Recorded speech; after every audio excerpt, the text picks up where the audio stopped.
Ma'am, your opinion on this US tariff thing? Ah, See, the President's announcement about the reduction of the tariffs regarding India, especially, like when he was not that much happy previously, after, like the European Union, they have been very favorable towards us.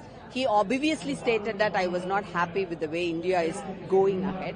But now that he has announced tariff cuts, but the most important worrisome thing is that the announcement is coming from United States, from the capital, Washington, rather than from Delhi, New Delhi, from our PMO's office. It should have come from there. So what's happening now? Why should a US president sit in his city capital and announce a tariff cut when there was no such announcement or no such hint from our side? So as a member of the parliament belonging to the opposition DMK party and as a citizen of India, my first question is that why were we silent? Don't we have the right to just announce it first to our people?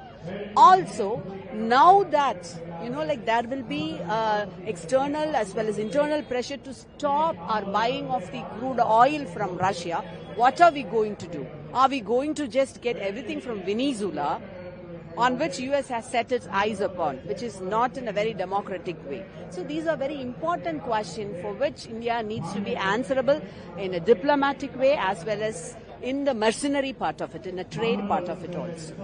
Do you think that external affairs things are being compromised for the suppression shown by this US? It looks so when you just look at the moment, like the announcement being made from the US capital. We have to wait and see what does the Minister of External Affairs has to say. What does he actually have to say? We need to wait and see. Many parliamentary members have been